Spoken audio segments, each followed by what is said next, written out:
Let's get the latest on our top stories and that young record-setting pole sitter. How about it, Vince Welch?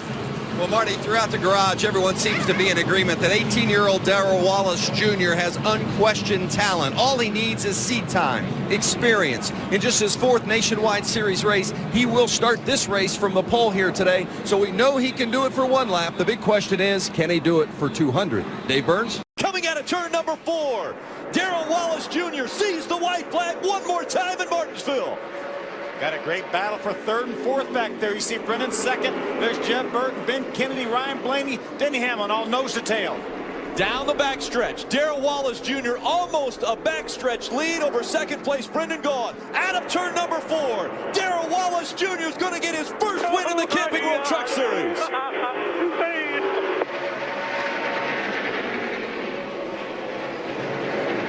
And they spread out behind him. That's how you do it right there, Phil. And so Kyle Larson chooses the outside line. Green flag back in the air. They're all going to dive bomb him.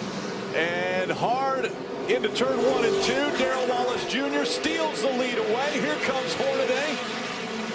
Kyle Larson hanging on to that outside line. He'll hold on to 2nd. Holy cow, I cannot believe what I'm seeing. The white flag in the air.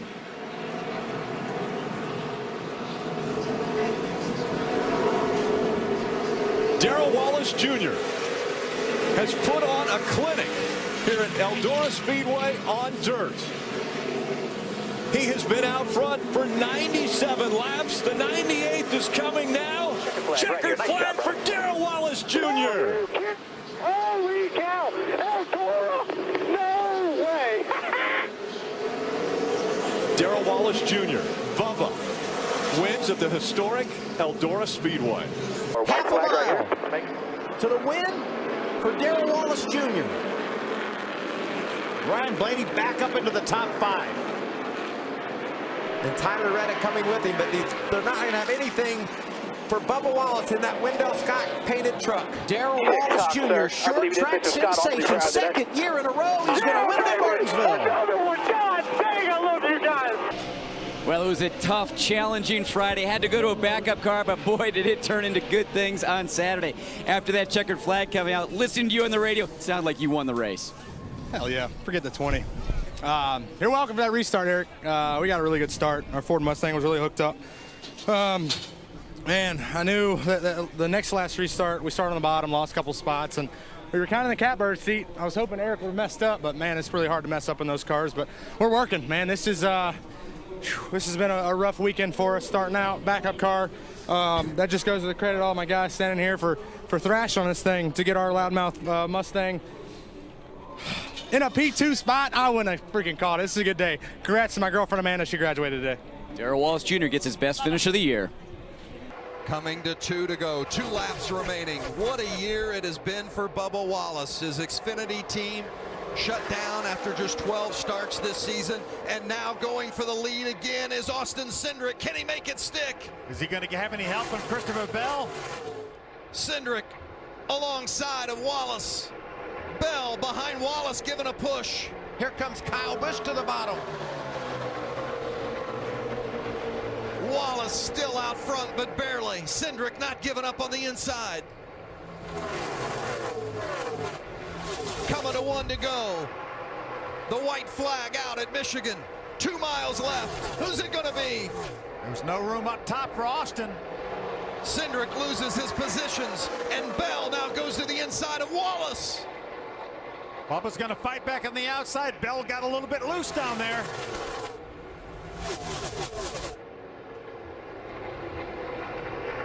A mile left. They're on the backstretch. Wallace has gapped Bell a little bit, but here comes Christopher Bell. Gets a shove from Kyle Busch right back to the inside. Through turn 4. Bubba Wallace is going to do it and win at Michigan in his comeback race. Bubba Wallace in a Chevy wound up 2nd, and Vince Welch is standing by with him. Well, and you heard Austin Dillon thank Bubba for that push that he needed to get to the front, but So close in your first full-time ride for Richard Petty in the 43 to finish second at the Daytona 500. Yeah, I got so many emotions going right now. Congrats to Austin. RCR Alliance 1-2, that's pretty good.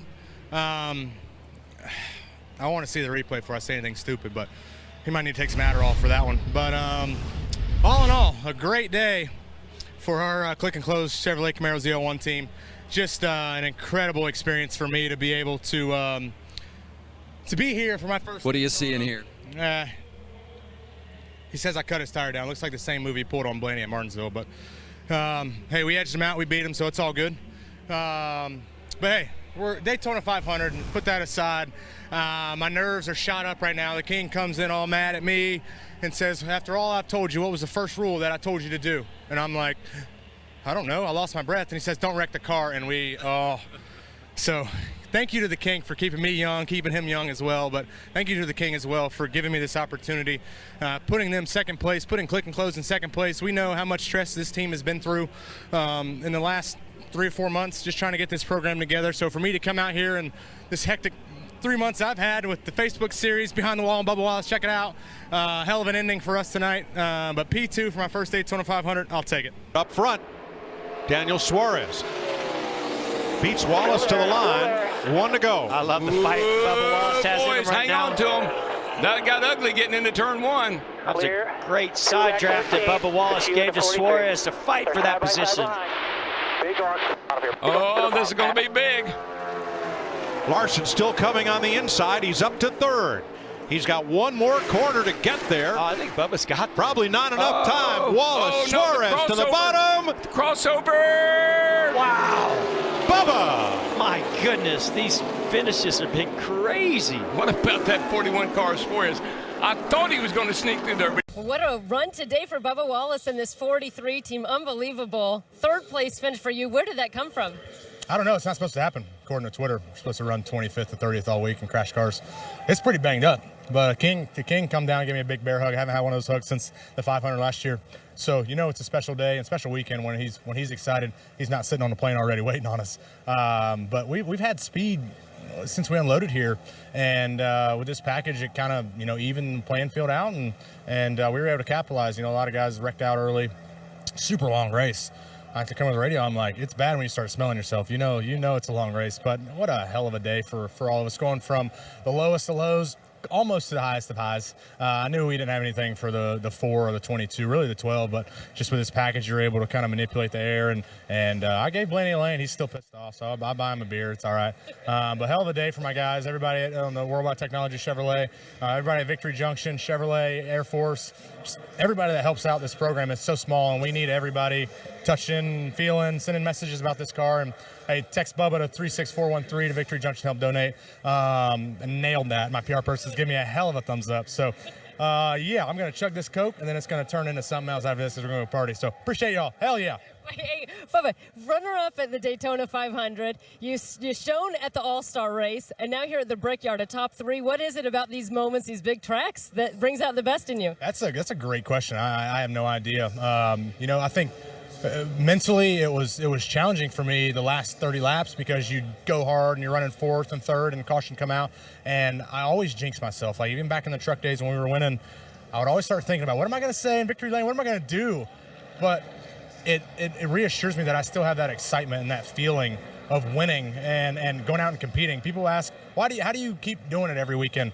That right there, that feeling, that excitement, that little kid feeling, being able to come back. And I wouldn't say it was a dream, because I didn't know anything about this sport when I started. So I'm just here taking it all in, enjoying it, and making the most of it. But again, that's not supposed to happen. We're not supposed to run with these big teams. What the hell? Somebody can drive.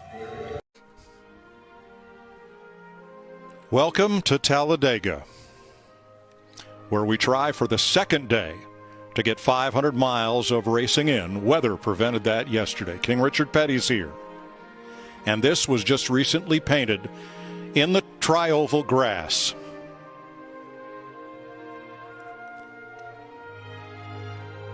All of NASCAR's drivers have rallied around Bubba Wallace, the NASCAR Cup Series lone black driver, after what happened here yesterday afternoon. The drivers led by reigning Cup Series champion Kyle Busch in green, and their crews. The entire garage area has rallied around Bubba Wallace and the number 43 today.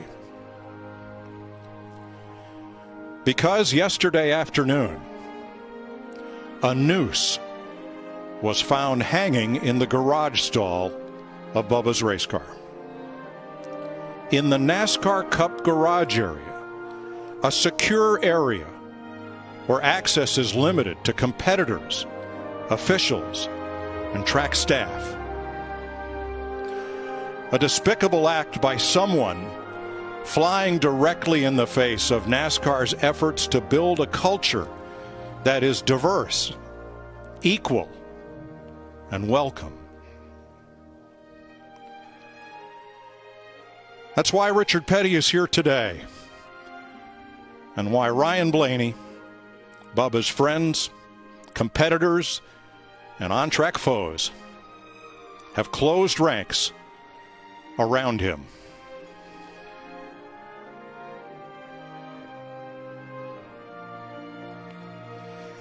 When that window net goes up later today, racing is the great equalizer.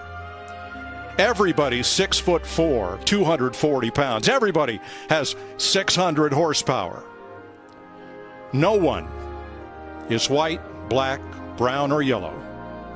They are all racers, and they are all our heroes.